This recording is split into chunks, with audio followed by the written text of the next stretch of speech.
Hey guys, welcome back to the channel. Sorry I've been gone for a little bit, but I just make videos when I feel like it. I'm just gonna quickly say before I get into the alg that I have added this details action tracker. It should make the video much easier to follow along. And also, I believe that Brew is in a pretty good spot right now, even after the nerf. Obviously, we're not going to be meta, especially because Spell Cleave, Mage, so on is so good. But, in a relative sense, I believe the capabilities of Brew will be better compared to meta tanks than it was last season. And I hope more of you guys will continue to play Brew and enjoy it. Yes, enjoy the video, check out my Twitch. I'm live as much as I can. And I'm always willing to answer questions. Thank you. Hey guys, welcome back to the Beyond channel. Sorry I have not uploaded a video in a while. I just didn't really feel like many of my runs at the end of the last season were worth uploading and commentating on. Or I didn't think I was offering any kind of different or new perspective on what I'd previously uploaded. So until now I haven't really felt like there was a reason. This will be my first key video of this season 4, the faded season, and I would expect 15 Alg to be quickly overtaken by myself on Tyran, but I felt like it would be a good idea to talk about some of the fundamentals of Alg, and this key is high enough to be able to show these kind of things on Tyran. So obviously this first pool, it's like a Brew's wet dream. This is the kind of pool that you...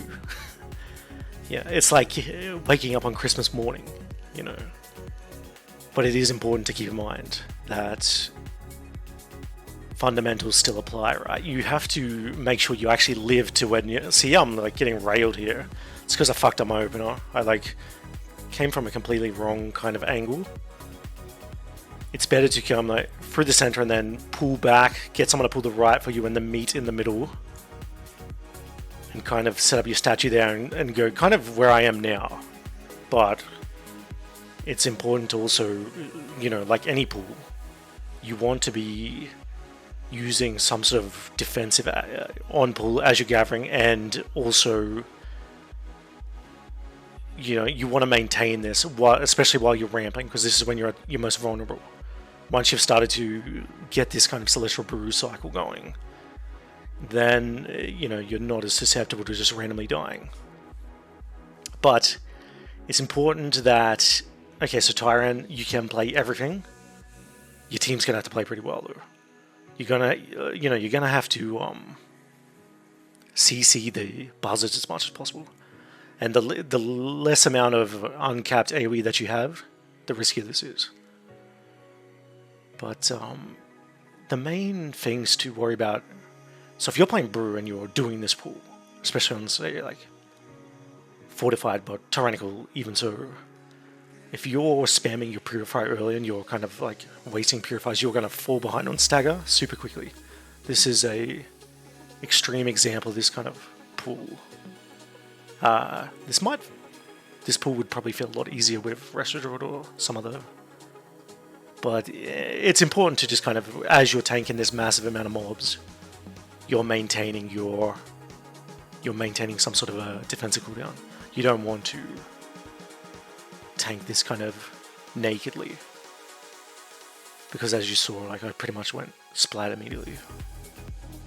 This boss, just one last thing about this first pool also, is if you find yourself fucking up the pool and you're losing aggro on some mobs and things are starting to go haywire, yeah, sometimes you'll have to make a judgment call regarding the use of Exploding Keg. You do not want to greed this so hard, because obviously, in a perfect world, you want to be at your full stacks and you want to actually get your Exploding Keg combo off properly.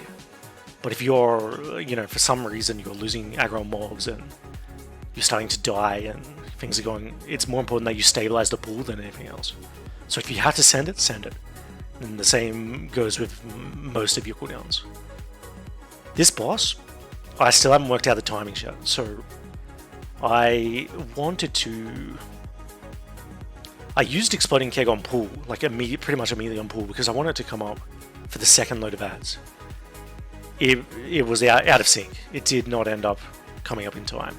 So I'm not sure. I'm honestly not sure if it's good to basically hold Exploding Keg until this first load of active ads. The thing is, you're definitely going to lose an Exploding Keg use doing this, but it will make the boss feel a lot easier, so it's probably a worthy trade-off. You know, you get more damage against this. It gives you that mitigation of not being hit for a few seconds. And it makes gathering threat on these mobs substantially easier, which is one of the biggest, or the most volatile things about this fight, is people will get threat on these mobs and they'll die. They'll just instantly die because they take like 4 or 5 lashes to the face and they're not a tank. So as you can see, I'm using ring. You want to use ring, you want to use leg sweep. You basically don't really want to face tank these mobs very often as Brew. There's really no reason to, if you think about it. Like, especially in this particular comp, I had other things that could have been done as well, but my own tools are enough to keep me out of melee range of these mobs. Ring of Peace, leg sweep. It's probably better to use leg sweep first than Ring of Peace, but so yeah. Obviously, each tank buster, especially when you have this, it gives you an increased amount of physical damage, I believe. If you're a dwarf, you want to clear this at a point in which you feel like you're in significant danger, or like it's going to be a super effective use of this. If you have an Org Evoker, this is simplified because they can cauterize this off you. I'm not sure if it's every time, but it's very frequently. But yeah, just cycling your cooldowns like any boss you want to cycle. You want to make sure you have kind of a ramped Celestial going into this. Although don't hesitate on using Celestial. If you're getting railed by the Bark Breaker, whatever it's called previously, just fucking send it. Do not hesitate. You can always recover later, especially if you have your cheat death off cooldown. But you do definitely want to have Thorpe. You want to have your Dampen Harm, which I think on Tyrant, Dampen Harm is definitely the choice between the two in this key, because the threats to your HP mostly come from large boss abilities. So there is some counter arguments to this if you have a comp that has a good amount of externals. In this case, I guess I kind of do, but if you have Ardra with Ironbark and so on, you could argue that the dodge percent is quite high value in this dungeon as well. Nothing special this mob. If you want to not line of sight the mechanic, you have to like put your ass against one of these pillars and also use some sort of at least light defensive, but probably at least a Celestial or something on Fort. On Tyrant, you want to be using just something, just make sure you have your max HP. But it's probably a good habit to also use the Celestial against this. And again, Storm Slash, same kind of thing. They're pretty similar abilities. Once you start to go into a high Fortified Key though, you're tanking this, especially if you're doing the thing where you snap another pack onto it. You have to have something up for each Storm Slash. So you should probably track this somehow, weak or Little Wigs, whatever, and make sure you have a Celestial or a Diffuse or whatever for this. And yeah, Diffuse is probably... Well, I'm not sure about if it's fortified, whether to run Diffuse in this key, but I do believe it's definitely the case for Diffuse to be the best on Tyrant, because you... Again, similar to that, same argument for Dampen Harm. Unless you have a lot of natural externals in your comp, you're kind of on Croft and on Veximus and so on, you're going to run out of juice unless you play like clean. You want to have a little bit of leeway on this. So having Diffuse is a super good cooldown on Veximus, and it's decent on Croft, like to soak one of the high stack AoE so you don't have to use the Celestial or something. Now on these packs, I mean there's nothing, you just have to be a little bit careful about taking too much damage when you have this beak debuff. I mean, it has the potential to kind of catch off guard and cheat death you if you're not paying attention. Other than that, like, there's really nothing to talk about here. There's a kick and you dodge a frontal, whatever. So we'll start talking about this boss a little bit. And, you know, even in this level of key, you notice that this boss is fucking me up pretty bad. But as you start to go to higher and higher Tyrant, and it's a little bit different to Season 1, but it's still the case in which you're going to be punished for using your purifying brews to, you know, you're not really preserving this. So you have to try to visualize, or try to get obviously we made a major mistake here. We started the boss thinking that, oh yeah, we'll be able to res before it comes down, and it killed, so we had to use a B-res, which is fine. We ended up recovering, but it's probably not the best way to use a B-res, and a lesson will have been learned from this. But yes, this boss, the bleed does fuck you up as brew. So you just have to keep in mind, you have to kind of take note of what your tools are. This is trivialized if you have an augmentation evoker, by the way. But if you don't, then, and especially if you're not dwarf, then you have to be quite diligent about your cooldown usage. So you'll see the first one, I kind of just used Celestial Brew. Second one, I used my Tree Mouth Trinket. And I believe, oh yeah, it looks like I might have used Dampen Hum as well. The thing about Dampen Hum on this boss as well, and it's like a little min-max thing. I wouldn't suggest that you, you know, you worry too much about this. Just use it when it feels right, but a little min-max thing is that you want to be using Dampen when it's overlapping with the Screech as well, so you're double dipping on the value of this.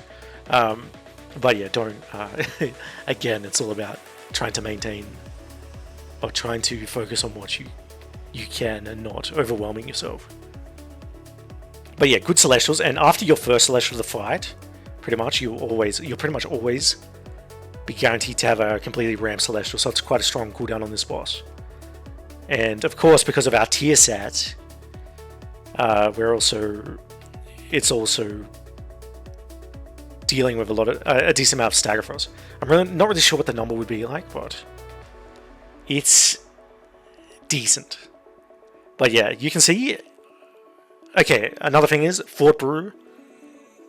This is just an opinion. I do not have numbers or anything to back this up. But on Tyrannical, it might be tempting to take the buffed Fort Brew, the 6-minute variety, but you really want a Fort Brew that you can use to survive mechanics as much as possible. Therefore, the 2-minute decrease off Fort Brew is most likely correct. I'm not really sure. I'm still not really sure what caused me to cheat death there. I haven't looked at. I don't think we logged this, and I haven't really looked at this. So yeah, making sure you can use Celestial for a Screech. By the way, if you feel like you're at risk of dying, because you know you might have a high amount of stagger, right? And it's ticking. Like see here, my stagger's going wild. You might have a high amount of stagger, and the Screech is coming in. You're sitting on like 70% or so, and it's one of the highest Screeches. It's good to send Celestial. Don't don't try and ride that fine line too hard, because you can always recover this, especially if you have externals from like Blessing of Sack or whatever. But as you can see, I forgot to mention that I do have the details action tracker now, so you can kind of see what I'm pressing. It's a little bit clearer. That's one, kind of improvement I've made since my last set of videos. I figured that it's very hard to keep track of what each press is, like just by staring at the fucking keybinds on the thing. So I added this for the sake of my stream viewers, and naturally it'll apply to this as well. But yeah, diffuse to counteract one of the high Screeches. So when you have a few stacks, you can, at the end of the boss, you can distance yourself from him to stall the bleed. Especially if you're like super out of juice. Don't hesitate to do this. Don't, always be using something when he's about to peck you. If you want to use your dwarf effectively, like naturally, you'd like to get 2 or even like a 3rd dwarf off during a fight, but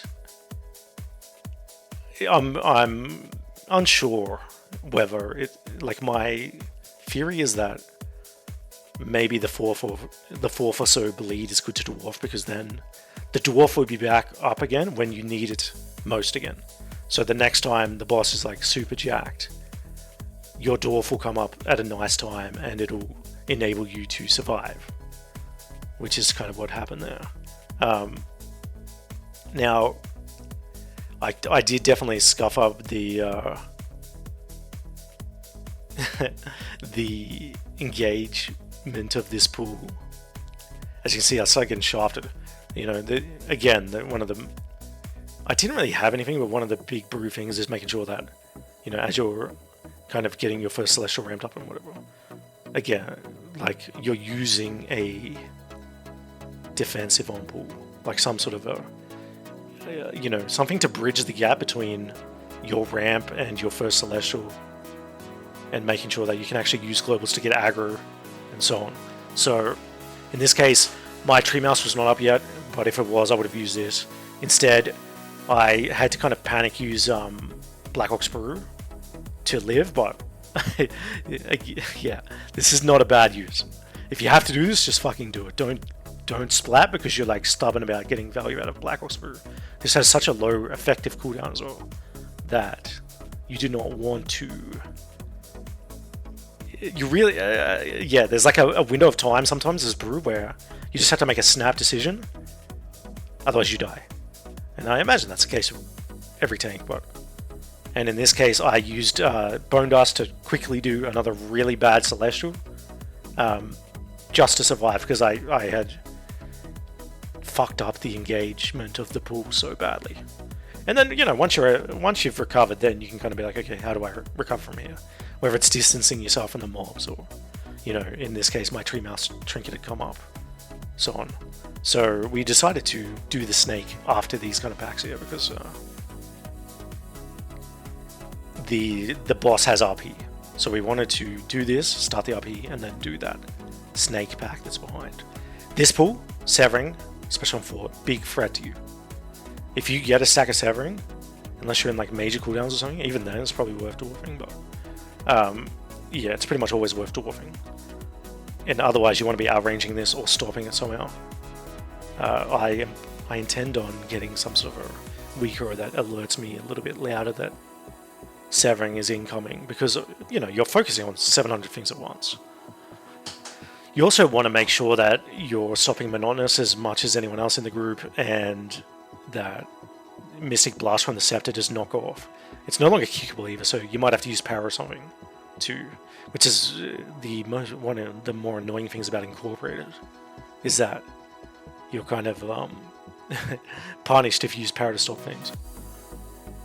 And then but of course this is, in a coordinated group, Incorporated tends to not go off that much. Of course, in your day-to-day, your average pug, it's going off like crazy.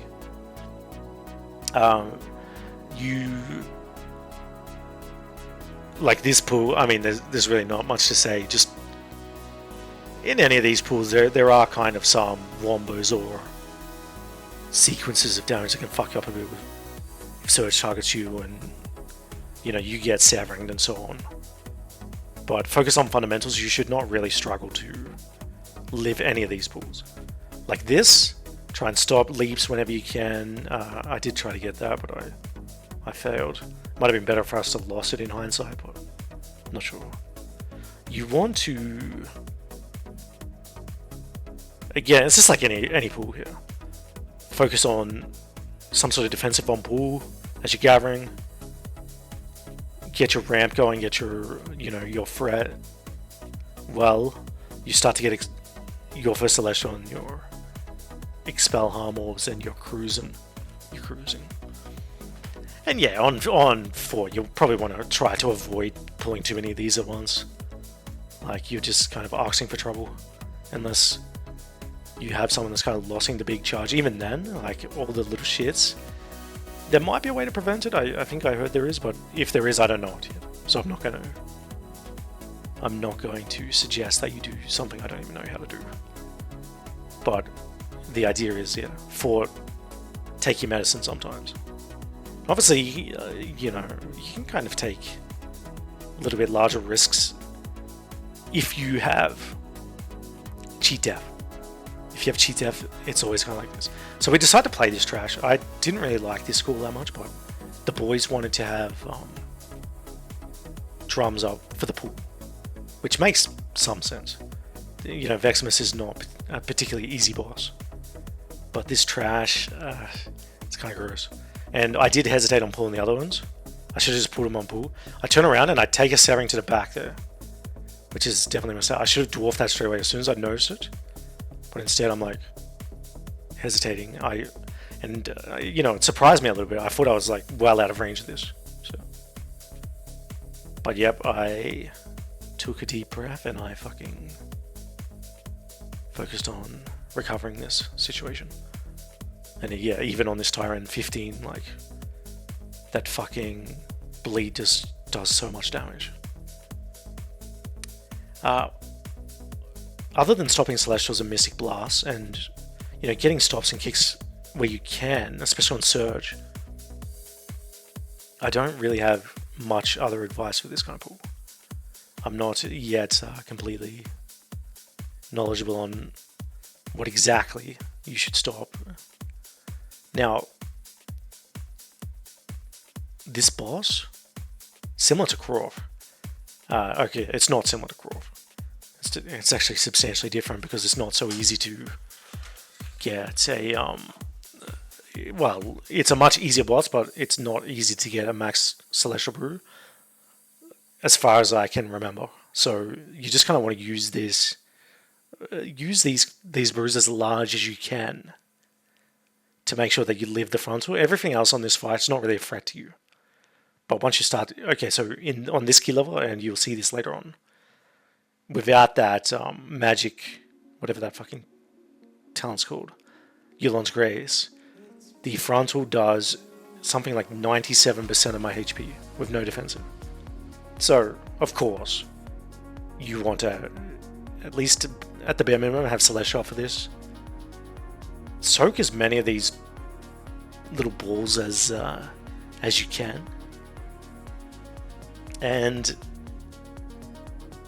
like, I know that there's a way to kind of prevent an overlap, letting a ball in, but I just don't know the timing yet.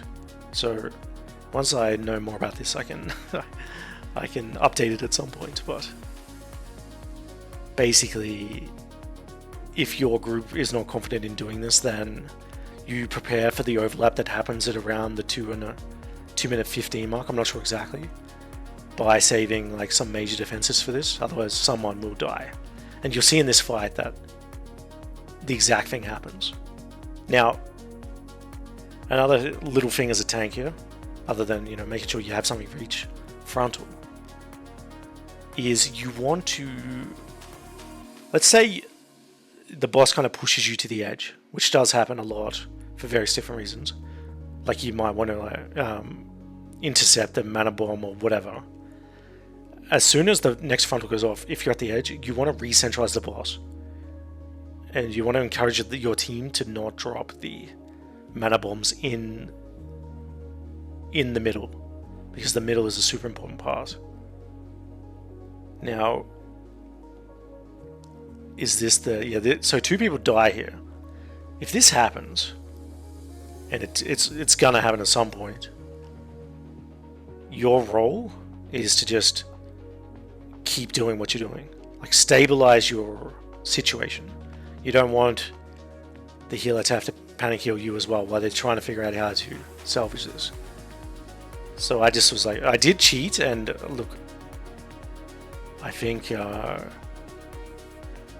actually, I'm not sure why I cheated there. I might have to have another look later, but I'm just like, okay, I cheated, and, you know, you take You take note of what kind of defensives you have left, and you accept the fact in this exact situation, I'm now also going to get the mana bomb. So, thankfully, in this case, the damage from the mana bomb, I believe, overlapped with the frontal, and I was able to double dip with dampen the time I got it like this. As you see, I took that one completely natural. I think my 4 came up at the end there. I could have used it, and I almost died. That would have been if I was doing 16, I'm dead there, and we wipe. So that's definitely a substantial misplay, and it kind of shows the importance of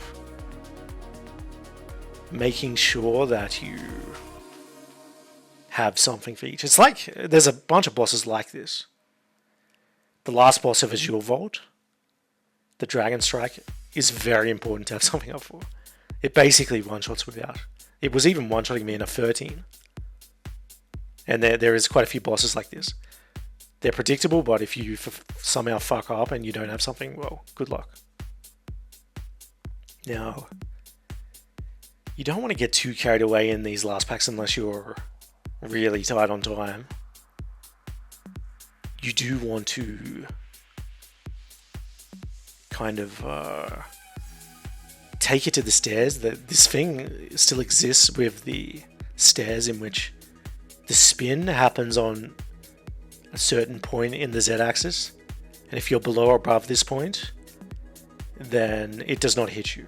So melees can kind of stand in the spin. So especially if you're loaded up with melees, but even if it's just you as melee, it's probably still good to do. I made the same mistake here of kind of being complacent on the pool, and part of that was because I was doing like 10s and 11s and shit, farming gear all day. So I've been doing these kind of stupid pool sequences, which is never a good habit to get into. But yeah, you'll see here, and I don't know if I demonstrated that well, but these spins, if they're on the different point or a different access to you, then they're not going to hit you. But don't get too overly confident with this. Like if it's fourth, this is gonna like one tick one of your DPS, so it's obviously it's going to not be so good for you to take either. So it's up to you to try to work out if you're safe or not in each moment. Kind of like think about it. Well, if you start getting railed, you should know why. It's because you're getting hit by this. So think about repositioning. See where your position is and reposition. Now, we decided that we wanted to play this pack with the boss because we believed our time was kind of sketchy after all that Veximus shenanigans. And, it turned out to be a good call, I think. If you're doing this, it's good to at least try and kill the caster, because it'll reduce volatility. If for whatever reason you cannot, make sure that people are stopping the fucking arcane missiles. Otherwise someone's going to get wombo comboed. In this case, with Spite and with the spin, my goal or my main thing I was trying to do here was to use spinning crane kick as the suck happened, so we didn't get wombo comboed by the spin. Now, I did get a little bit carried away with positioning here. So I was making a decent amount of rotational mistakes, but that's okay. Like for example, my Exploding K has been off cooldown this whole fight, which is now at 50 seconds long. So that's a mistake, but it's not catastrophic. Don't stress so much about this kind of thing. I'm finally about to use it, I believe. World first 1 minute boss that does not use Exploding King. Yep, there it is. Now, your defensive use on this boss should just be if you feel like you might get sucked into one of these balls, or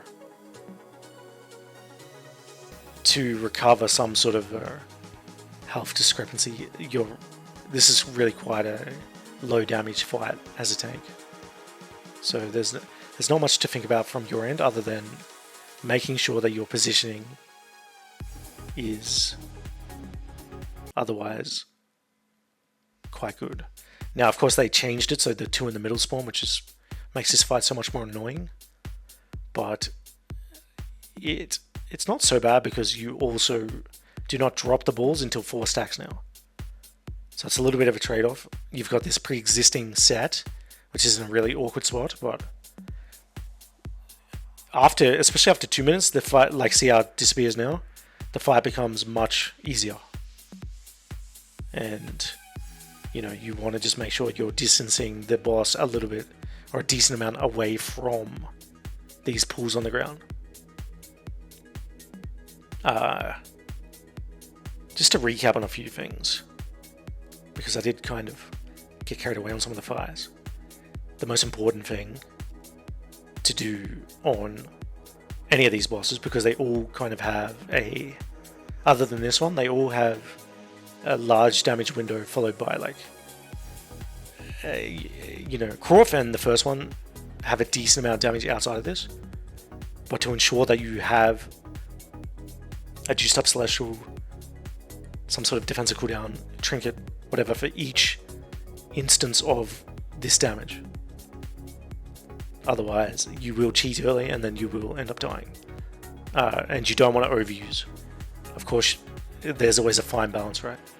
Between preserving cooldowns and making sure that you keep some juice in the tank for future packs or whatever it's called on Croft.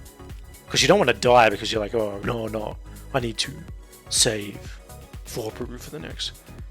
But at the same time, if you're double dipping defensives on each one and spamming your purifying brew so you're not really getting these.